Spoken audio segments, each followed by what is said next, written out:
ओम नमः शिवाय। आज के इस वीडियो में हम सुनेंगे भगवान शिव की कथा। शंखचूड़ संहार। प्रजापति महर्षि कश्यप की कई पत्नियां थीं। उनमें से एक का नाम दनु था। दनु की संतान दानव कहलाए।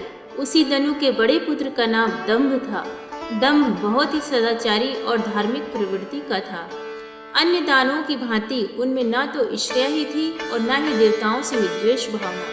वह विष्णु का भक्त था और उन्हीं की आराधना किया करता था। लेकिन उसे एक ही चिंता सताती रहती थी कि उसके कोई पुत्र न था। आचार्य शुक्र ने उसे श्री कृष्ण मंत्र की दीक्षा दी। दंभ ने दीक्षा पाकर पुष्कर में महान अनुष्ठान किया। अनुष्ठान सफल हुआ। उसके अनुष्ठान से प्रसन्न होकर भगवान विष्णु प्रकट होकर बोले, वत्स, मैं तुम्हारे अनुष्ठान से प्रसन्न हूँ, वर मांगो। दंभ बोला, भगवान, यदि आप मेरी तपस्या से प्रसन्न हैं तो मुझे ऐसा पुत्र दे जो आपका भक्त हो और त्रिलोक विजयी हो। उसे कोई भी देवता युद्ध में न जीत सके। भगवान विष्णु ने तथास्तु कहा और अंतर्ध्यान हो गए और दंभ प्रसन्नचित्त अपने घर लौट आया। गोलोक में श्री राधा ने श्री कृष्ण पार्षद श्री दामा को असुर होने का शाप दिया था। शाप मिलने पर वही दंभ की पत्नी के गर्भ में आया। जन्म होने के पश्चात दंभ ने अपने उस पुत्र का नाम शंखचूड़ रखा। जब वह कुछ बड़ा हुआ तो दंभ ने उसे मुनि जैगीशिवी के देख रेख में रख दिया। मुनि जैगीशिवी ने उसे शिक्षा दीक्षा दी। अपनी कुमार अवस्था में ही शंखचूड़ पुष्कर में पहुंचा और उस महान धार्मिक तप स्थली में ध्यान मग्न हो रहकर वर्षों तक ब्रह्मा जी की तपस्या करता रहा। उसकी घोर तपस्या से प्रसन्न होकर ब्रह्मा जी प्रकट होकर बोले, वत्स, मैं तुम्हारी तपस्या से प्रसन्न हूँ, वर मांगो। पितामह, मुझे ऐसा वरदान दीजिए कि मुझे देवता पराजित ना कर सके। शंखचूड़ ने कहा। ब्रह्मा जी ने उसे ऐसा ही वरदान दिया और श्री कृष्ण कवच प्रदान करते हुए उसे आदेश दिया, शंखचूड़, तुम बद्रिकाश्रम चले जाओ। वहाँ तुम्हारा भाग्य का सितारा उदय होने की प्रतीक्षा कर रहा है। आदेश मानकर शंखचूड़ बद्रिकाश्रम पहुंचा। वहाँ महाराज धर्मध्वज की पुत्री तुलसी भी तपस्या कर रही थी। दोनों का आपस में परिचय हुआ और ब्रह्मा जी की इच्छा अनुसार दोनों का विवाह हो गया। अपनी पत्नी को लेकर शंखचूड़ पुनः दैत्यपुरी लौट गया। शुक्राचार्य ने उसे दानों का अधिपति बना दिया। सिंहासन पर बैठते ही उसने अपना साम्राज्य बढ़ाने के लिए देवलोक पर चढ़ाई कर दी। ब्रह्मा जी के वरदान के कारण वह अजय हो चुका था, अतः उसे देवों को हराने में कोई कठिनाई नहीं हुई। उसने अमरावती पर कब्जा जमा लिया। इंद्र अमरावती छोड़कर भाग निकले। देवता उसके डर से कंदराओं में जा छुपे। शंखचूड़ तीनों लोकों का शासक हो गया और सब लोकपालों का कार्य भी उसने संभाल लिया।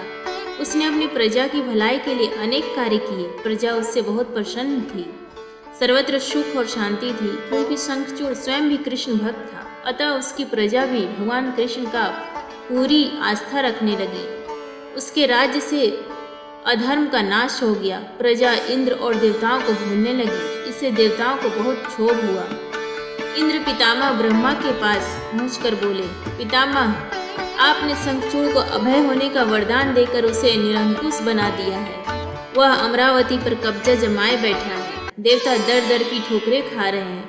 हमें बताएं, हम क्या करें? पितामह बोले, सुरेंद्र, शंखचूड़ धार्मिक और रीति से अपना शासन चला रहा है। प्रजा उससे प्रसन्न है। उसके राज्य में प्रजा सुखी और संपन्न है। हमें उससे कोई शिकायत नहीं है।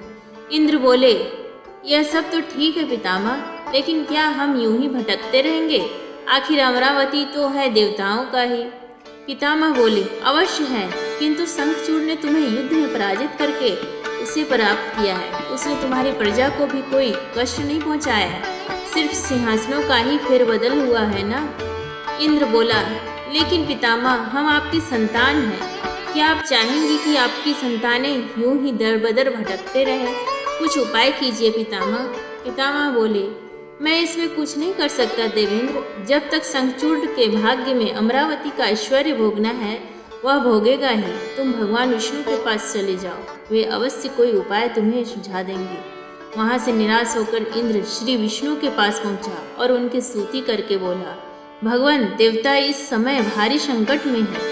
ब्रह्मा जी ने अपनी असमर्थता जाहिर करके मुझे आपके पास भेज दिया है। कुछ कीजिए प्रभु, अन्यथा संपूर्ण देव जाति ही नष्ट हो जाएगी। विष्णु बोले, पितामह का कहना ठीक है। मैं भी अकारण शंखचूड़ के संबंधों में हस्तक्षेप करना पसंद नहीं करता। उसकी सारी प्रजा कृष्ण भक्त है और कृष्ण मेरा ही प्रतिरूप है।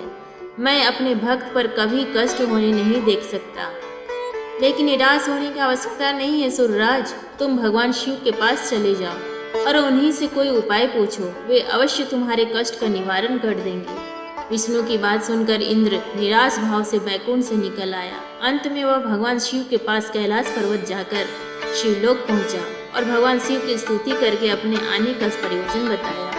भगवान शिव ने उसकी बात सुनी और उसे आश्वस्त किया, धैर्य रखो और सुरराज, तुम्हारा सिंहासन तुम्हें अवश्य प्राप्त होगा। मैं गंधर्व राज चित्ररथ को अभी दूत बनाकर शंखचूड़ के पास रवाना करता हूँ।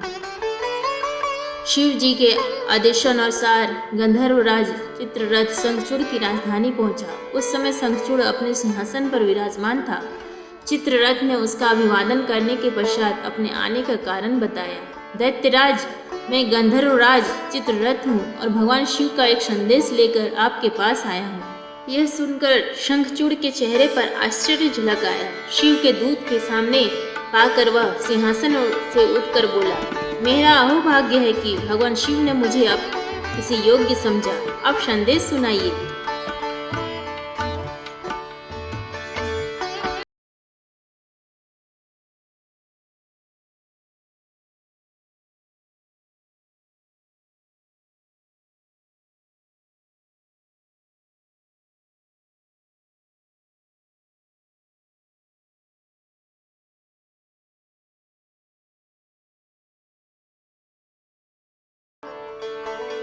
क्या संदेश भेजा है भगवान रुद्र ने?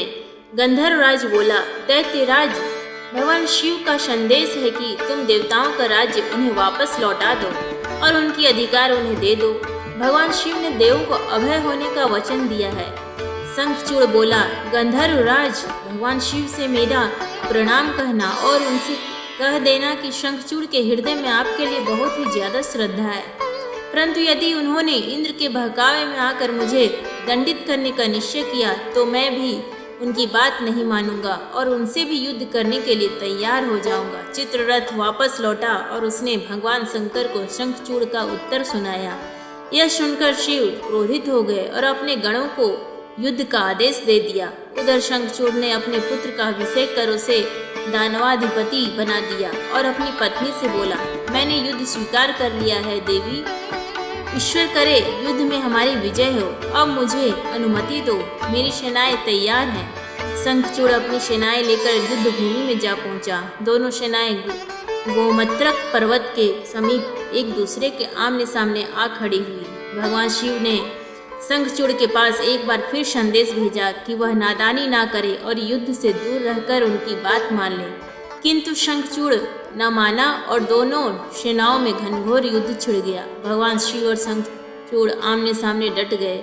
दोनों में अनेक अस्त्र शस्त्रों से युद्ध होने लगा। फिर भगवान शिव ने ज्यों ही शंखचूड़ का वध करने के लिए त्रिशूल उठाया तो आकाशवाणी हुई, देवादिदेव, आप प्रलयंकार हैं, सर्वसमर्थ हैं, किंतु आपको मर्यादा की रक्षा करना चाहिए।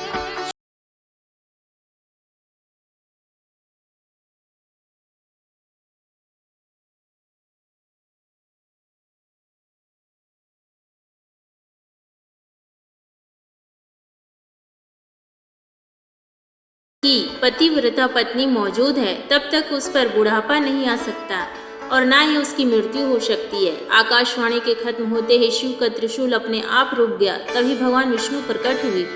शिव बोले, भगवान, आपने तो बड़े धर्म संकट में डाल दिया है। आप ही ने तो इंद्र को मेरे पास भेजा और जब मैंने उसे अभय करने के लिए युद्ध प्रारंभ किया तो अब आप ही का कवच आड़े आ रहा है। अब आप ही कोई उपाय सोचिए। विष्णु बोले, शंखचूड़ के श्राप का समय अब समाप्त होने ही वाला है भगवान।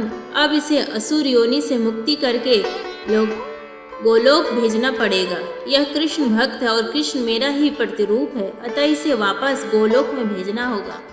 फिर विष्णु ने एक ब्राह्मण का वेश धारण किया और शंखचूड़ के पास पहुंचकर बोले, दानवराज, मैं एक निर्धन ब्राह्मण हूँ, कुछ पाने की आस लिए आपके पास आया हूँ। शंखचूड़ बोला, मांगो विप्रवर। जो भी मेरे पास है उसे दे देने में मुझे किंचित भी विलंब नहीं लगेगा। मेरा सिर भी मांगोगे तो वह भी दे देने में इनकार नहीं करूँगा। आप आदेश तो दें। ब्राह्मण वेशधारी विष्णु बोले, दैत्यराज, मुझे आपका सिर नहीं, आपका कवच चाहिए। बोलिए, देंगे अपना कवच? शंखचूड़ ने अपना कवच उतार कर ब्राह्मण वेशधारी विष्णु को सौंपते हुए कहा, अवश्य, यदि भगवान विष्णु की यही इच्छा है तो ऐसा ही होगा। आप कवच ले जाइए। ब्राह्मण वेशधारी विष्णु कवच लेकर दैत्यपुरी पहुंचे। फिर उन्होंने शंखचूड़ का वेश धारण किया और राजमहल में जाकर शंखचूड़ की पत्नी तुलसी के पास पहुंचे। तुलसी ने उन्हें अपना पति ही समझा और उनका स्वागत किया। उस रात विष्णु शंखचूड़ के महल में ही ठहरे। अचानक ही पतिव्रता तुलसी को धोखे का आभास हुआ। वह चौंक कर बिस्तर से उठी, बोली, कौन है तू और मेरे साथ छल करने का तुझमें साहस कैसे हुआ? जल्दी बोल, अन्यथा अपने पतिव्रता तेज से अभी भस्म करती हूँ। विष्णु अपने वास्तविक रूप में प्रकट हो गए। उन्होंने तुलसी को समझाते हुए कहा, सुनो तुलसी, तुम्हारे पति का समय पूरा हुआ। एक शाप के कारण ही उसे असुर योनि में आना पड़ा था। अब से वह गोलोक में रहेगा, क्योंकि तुम्हारा पतिव्रता धर्म ही उसका रक्षा कर रहा था। इसलिए मुझे छल करके तुम्हें कलुषित करना पड़ा। तुलसी रोते हुए बोली, यह आपने अच्छा नहीं किया भगवान, यूँ मेरे साथ छल करके मेरा सतीत्व नष्ट किया। मैं शाप देती हूँ कि आज से आपको भी पत्थर बन जाना पड़ेगा। आप में दया ममता नहीं है, आप पत्थर हैं, पत्थर। विष्णु बोले, और मैं तुम्हें वर देता हूँ तुलसी कि मेरे पत्थर बन जाने पर तुम्हें भी मेरे पास ही स्थान मिलेगा। भविष्य में लोग तुलसी और शालिग्राम की पूजा करेंगे। तुलसी के बगैर शालिग्राम की पूजा अधूरी रहेगी। उसके बाद विष्णु अंतर्ध्यान हो गए और युद्ध भूमि में खड़े शिव को अपनी दिव्य शक्ति से सब कुछ बता दिया। शंखचूड़ और शिव में पुनः युद्ध प्रारंभ हो गया, किंतु तुलसी के पतिव्रता धर्म नष्ट हो जाने से शंखचूड़ की शक्ति घट गई थी। अतः शिव ने अपना